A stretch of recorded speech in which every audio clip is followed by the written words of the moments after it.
This is the Kandahar Giant, Chapter 3.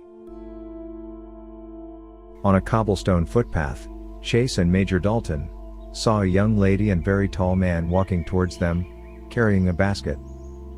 The Major told the soldiers to relax and not make any aggressive moves.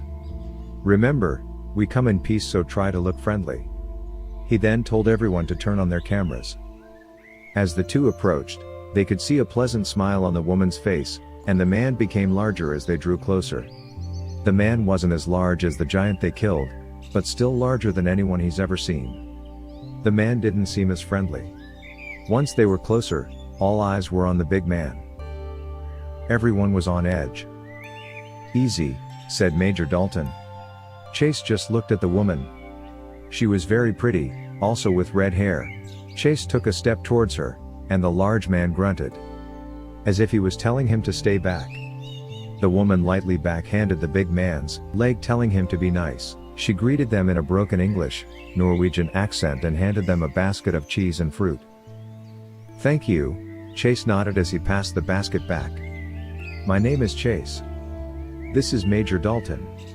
After a long pause, the woman replied, "Dira." She then motioned to the large man and said, "Leif." Chase and Dalton nodded in acknowledgement. Chase said awkwardly in a broken English, "We traveled here to meet you." The woman thought for a moment and nodded. Dalton looked back up at the large man named Leif. He didn't seem happy they were there. Chase wondered if it was his brother they killed. The woman looked around at the other soldiers and said, "It was Leif's brother that you killed." Without denying it, Chase said, "I was afraid you would say that." She continued, "We understand you didn't have a choice. He would have killed all of you." Gorm was nearly 700 years old. He was full of rage and we could no longer control him. It was his job to protect the entrance of this valley. "We removed all of your weapons as you slept. We don't want anyone else being harmed." The soldiers could be seen checking their gear. As the woman said, all their weapons were gone. Even the gas grenades. "Rest and eat the gifts that we brought you.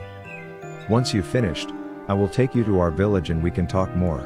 It was obvious that they weren't going anywhere. Chase was sure that the talk they want to have is about how much his people know and will they come looking for them.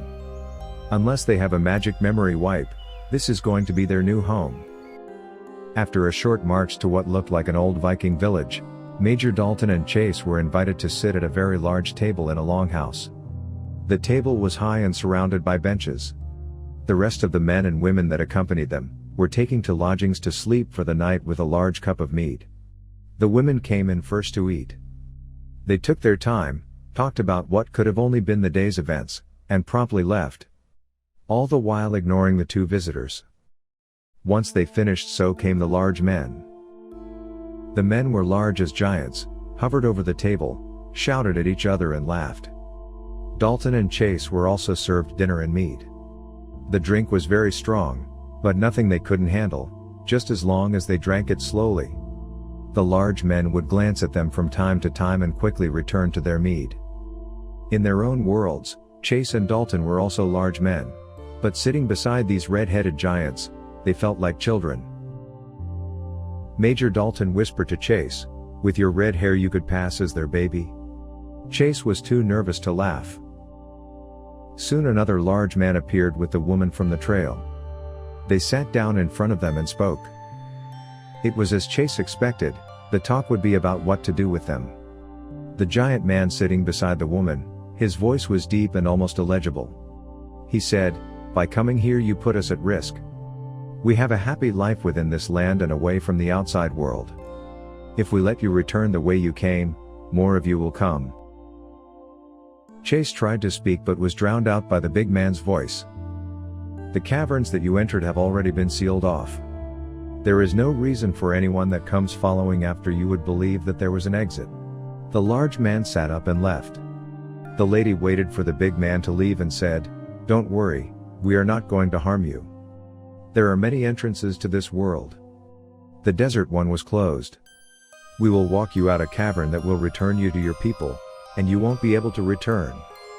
I'm sure there will be lots of questions but nothing that can be verified.